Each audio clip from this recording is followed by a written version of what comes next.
నమస్కారం, welcome to S4 media. ఇప్పుడు మనం ఒంగోలులో ఉన్నటువంటి శ్రీ కాశీ విశ్వేశ్వర స్వామి దేవస్థానంలో ఉన్నాం. చెన్నకేశ్వర స్వామి, కాశీ విశ్వేశ్వర స్వామి జంట దేవస్థానాలు పక్కపక్కనే ఉంటాయి. అయితే ఈ గుడికి చాలా పురాతనమైన చరిత్ర ఉంది. పురాతన కాలం నుంచి ఈ గుడి నిర్మించబడి ఉందని మనకి శాసనాలు చెప్తున్నాయి. అయితే ఇక్కడ చరిత్ర ఏంటి? ఈ గుడి నిర్మాణం ఎలా జరిగింది? ఈ గుడి యొక్క విశిష్టత ఏంటి తెలుసుకునే ప్రయత్నం చేద్దాం. నాతో ఇప్పుడు మనం ఆలయం బయట ఉన్నటువంటి ధ్వజస్తంభం దగ్గర అయితే ఉన్నాం.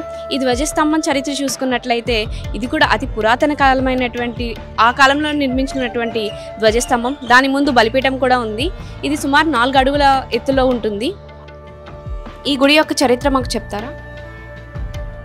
వాగర్ధ వివ సంపృక్తౌ వాగర్ధ ప్రతిపత్తయే జగతః పితరం వందే పార్వతీ పరమేశ్వరం.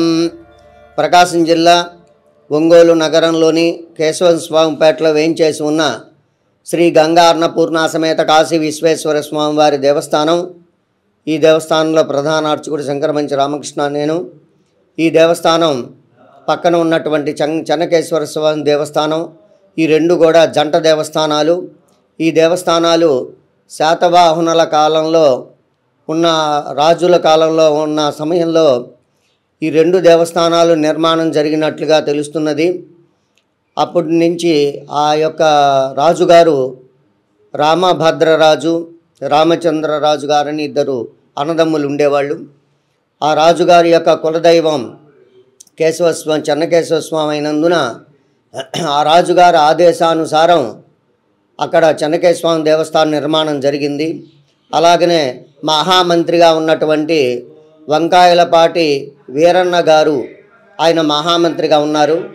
వారు రాజుగారి ఆదేశానుసారం చెన్నకేశవ స్వామి దేవస్థానం నిర్మాణం చేస్తూ ఈ వీరన్న గారికి కులదైవం ఈశ్వరుడు అయినందున ఆ మంత్రి గారు కూడా ఇక్కడ కాశీ విశ్వేశ్వర స్వామి దేవస్థానాన్ని నిర్మాణం చేసి రెండు దేవస్థానాలకి కూడా గోపురాలు, గర్భాలయాలు నిర్మాణం చేయటం జరిగింది.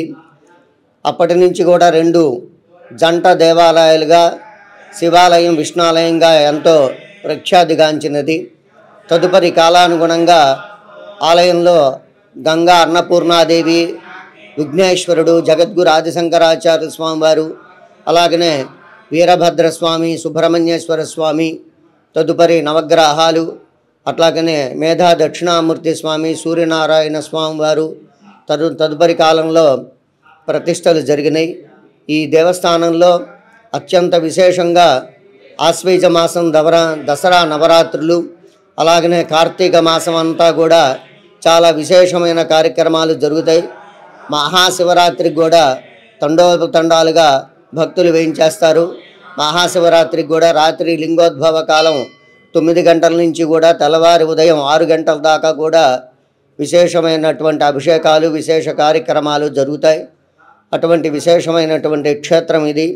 కాబట్టి భక్తులందరూ కూడా ఈ ఆలయానికి దర్శించి స్వామివారి యొక్క అనుగ్రహాన్ని పొందవలసిందిగా కోరుతున్నాం. ఓం నమః శివాయ.